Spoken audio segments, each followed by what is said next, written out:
And this researcher today presents country profile of United Arab Emirates. UAE, located in southwest of Asia, was established and united in 1971 by Sheikh Zayed. Despite its small size, it has become an important player in regional and global affairs. United Arab Emirates is an important economic and tourist center, in addition to being the most developed, stable, and secure country in the world. Their currency is dirham and the official religion is Islam, and Arabic is their official language.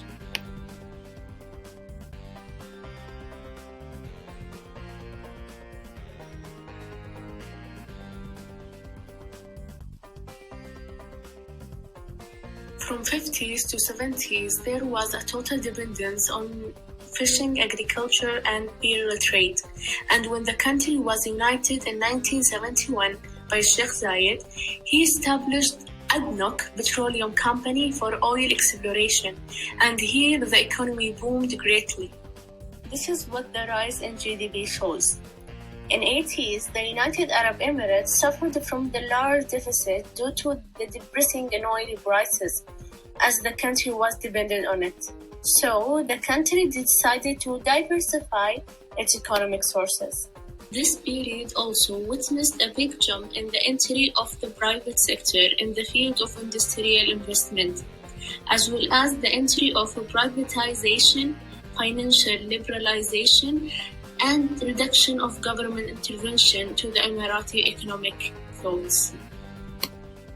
Therefore, we can say that the Emirates has invested in many sectors that contribute to boost and develop the economy, such as manufacturing industries, aviation like Emirates Airlines, which is one of the best global airlines, and tourism sector, especially in Dubai, which has become one of the most attractive destinations in the world.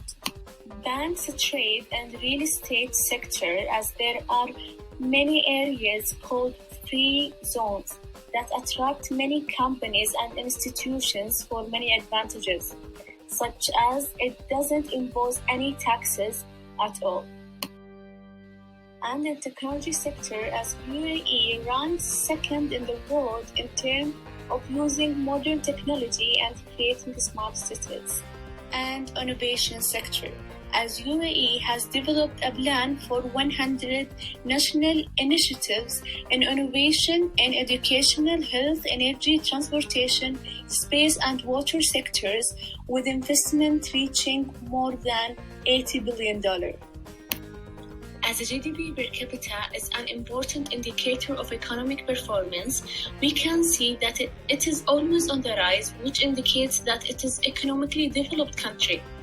And in 2019, it was more than $41,000. As a development should be measured less by material output measures and more by capabilities and opportunities that people enjoy. This is what a Human Development Index shows, which is based on life expectancy at birth, educational attainment, and level of economic well-being of the population.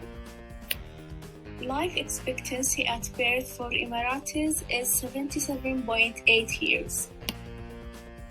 This is also related to the health of the population in United Arab Emirates, where the quality of healthcare has improved dramatically since the country was united, as there has been a significant decrease in the spread of disease among people.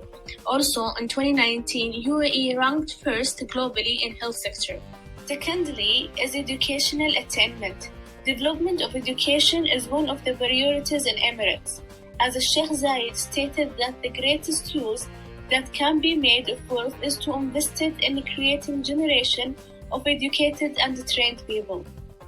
In 1975, adult and youth literacy rates were approximately 54% and 63%, whereas in 2005 it increases to reach over 90% in adult population and over 95% in youth population.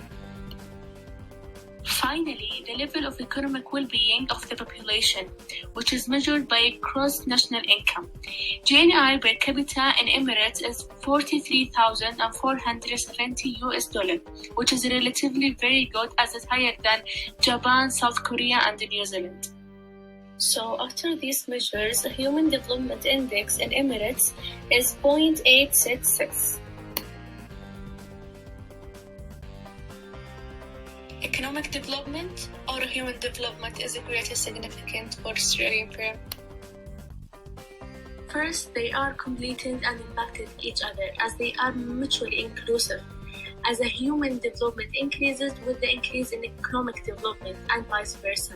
And both of these measures attract companies and investment to have a presence in that country. A high human development refers to high living conditions, health and education standards, which ultimately lead to have protective people, which is what companies and organizations looking for. In several empirical studies, the role of a human capital has been found to be a critical source of economic growth. And economic growth is a means to that process, but it's not an end in itself. It needs a protective, educated, trained human capital.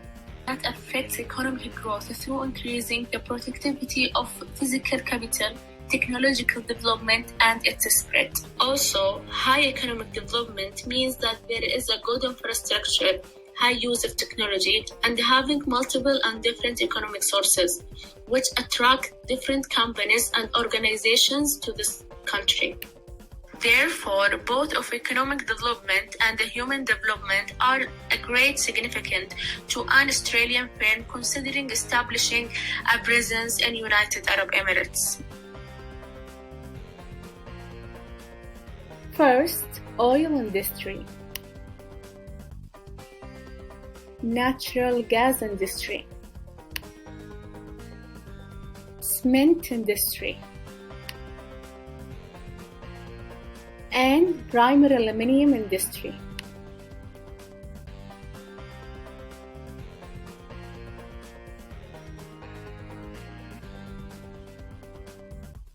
First, let's define and analyze some classical trade theories.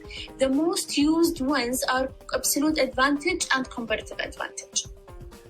Absolute advantage is when a country can produce goods or services in a greater quantity for the same cost or the same quantity at a lower cost than other countries.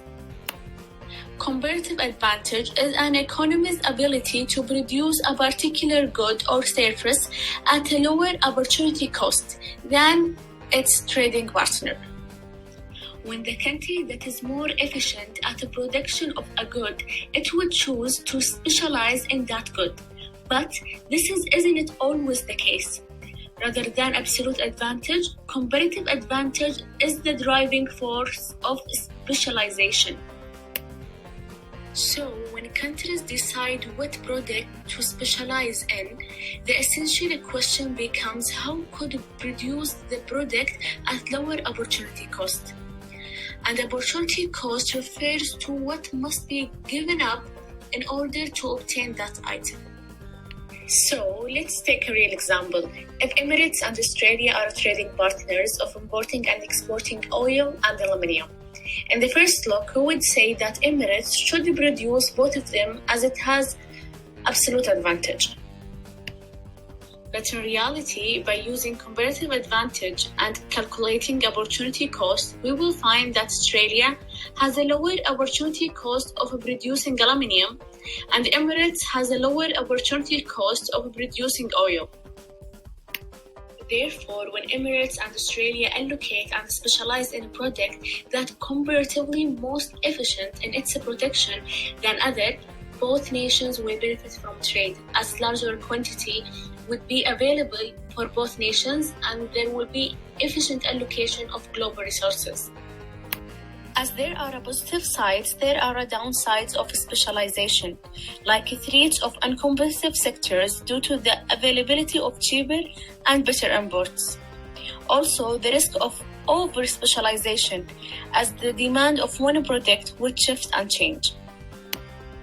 Overall, most economists support to specialize in 2 or 3 products that the country most efficient at with another country, following the optimal theory, which is comparative advantage, as it has massive benefits for trading nations in many aspects. That's all. I hope you enjoyed this country profile video.